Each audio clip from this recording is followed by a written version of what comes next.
Welcome to Genny B Beauty, and here we are priming our skin and complaining about our zits. I'm using the Pore Professional, they're Pore Professional from Benefit, just going over the areas I know I get flaky skin and big pores. This is the Milani Conceal and Perfect. I love this foundation. Mostly for me, I love it because it's got great coverage and it's a drugstore, which I love, but also because it's more, their whole line, there's not very many colors and they're very yellow toned. I am very yellow toned. I'm very olive. When I get pale, I look kind of green if I'm not careful. So this foundation is great. This is the lightest color they have, so it's not for everybody, but if you have warm toned, yellow toned skin, try it out. It's awesome. Now here I'm just priming my lids, really. I'm just trying to get to the point where, oh, that's a great look, right? Just trying to get to the point where I have a nice darker base going so I can start layering the darker colors on top. Now, when you're using a cream, you have a tendency to crease, right? Or you tend to like push over wrinkles, so you just have to be really careful you're not pushing too hard when you're trying to blend out the cream shade. So it was really light-handed, just kind of pushing it around. So here I'm going to start with, this is the 350 palette from Morphe. It's kind of a cult classic now. It's kind of hard to get your hands on. Maybe it's a little easier now. I don't know. I haven't tried to buy it in a while. So starting with a super light orange shade and then going into a deeper orange shade. And then I'm going to go into an even deeper orange shade. Basically, there's 3 orange shades that I'm using to create that gradient effect, and they basically just kind of layer into each other. The lightest goes the farthest, and then inside, and then in a little bit more of the darker color. Here I'm using a chocolate brown on top of the black, and kind of going back over that shape that I first created. The reason why I'm using chocolate brown is I really wanted this look to read warm. I didn't want it to be cool toned in any way, so I went with chocolate brown instead of black.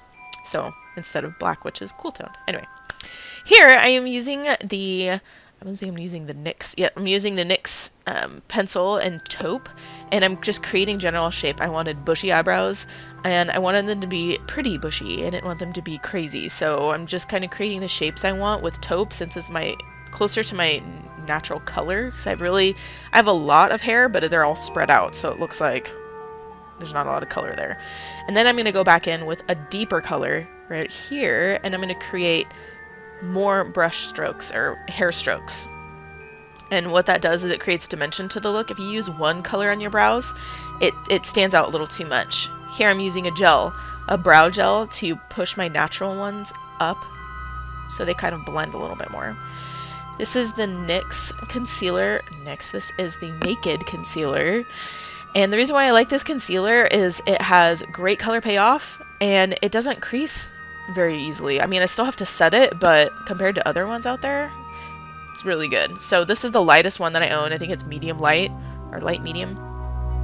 And what I was going for was a kind of not diffused, to go for like a really almost like ethereal glowing look. So I went for a really light highlighted center, and then I kept the rest of my skin pretty light.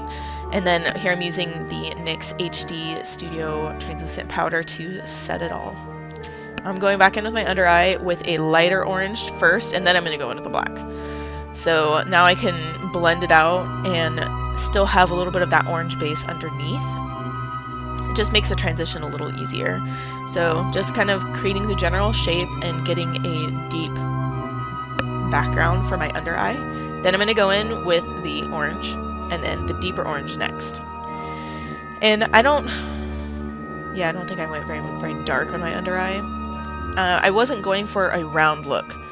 So here you can see me flicking the pigment outward a little bit more. It gives you a little more of the almond at the end. I just didn't want to be too circular, especially when you're looking straight onto the camera. And here I'm going with the darkest color in the Naked Basic palette, and I was just deepening that up a little bit more because it wasn't as deep as I wanted it to be. The chocolate brown wasn't quite doing it for me. And here I'm just going into my waterline with the Anastasia Waterproof Dark Stick, I think it's called. Anyway, this is a new brush to me. This is a Mikasha Techni brush, and it's just a really interesting shape brush. Traditionally, it's going to be used more with cream, but I wanted a very precise line. And I was like, well, I like that brush. I really enjoyed it. That was my first time using it. So for me, I knew I wanted something really diffused and blown out, but intentional, like the color to be really intentional on my cheek. So I went for something that would give me a more precise line and that I was going to blend it out as much as I could. And this is another brush from the Techni line, and again, it's really dense, so it's more meant for cream, but I knew I wanted a little more of a dense look right there on my cheek. So, and here I'm just carving out my cheek, or my jawline a little bit. Oh, that's so cute. So anytime you know you're gonna have photos taken, there's nothing wrong with carving out your jawline. And there's my contacts. I have really enjoyed wearing contacts for Halloween. I hadn't really ventured that far with contacts until this year. I've been loving it. Now you can go in with the black. If you try to do black too soon, it's going to be difficult to work with. Like, there's actually a bunch of eyeshadow on my lid, which makes the blending of the black a lot easier, because we all can relate on the fact that black can go wrong really quick. So if you set your foundation, or quote-unquote foundation of your eye with powders and the ability, because powder on powder moves, right? So if you know you want a really diffused look, you want to make sure that you have powder there already to move it around. Here I am curling my lashes, and I'm using the Tartist lash paint. And right now my lash glue is drying on my false lashes, so now I'm going to do my lips. And I just wanted to make sure I took the leftovers that was already on my beauty blender and just kind of patted my lips a little bit, because my lips are pretty naturally pigmented and I wanted them to not be as pigmented. So I did black on my upper lip. I believe that was the CoverGirl Katy Perry black. And then I'm going in with NYX Stone Fox on my lower lip. These lashes, I love these lashes. This is Lily Lashes. This is Mykonos is the type, and you basically put it on the center, and then you go back in and you start pressing the inside and the outside together to your natural lash line. For whatever reason, my inner eye has the hardest time behaving, so I end up spending more time trying to fix the inner part of my eye than anywhere else. This is a MAC eyeshadow. I'll make sure I'll list it below so you can take a look at it if you'd like. I used it as a highlighter because it's really subtle and soft, because I don't think witches would be glittery. As much as I love glitter, anyway.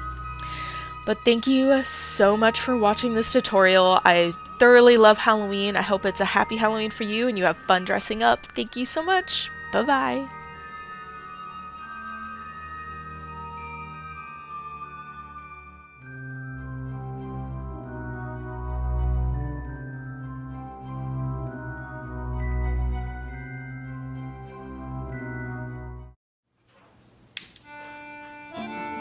Cool.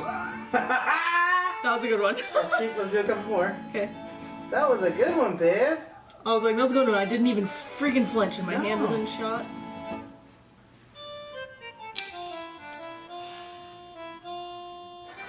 That was a good one. That was a good one. Okay. I think we're good. Okay. So.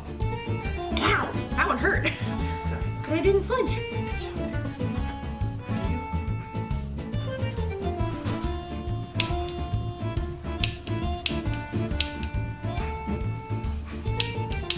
One more? Are we done? Yeah. If you think you're happy with the shot, then yeah, absolutely.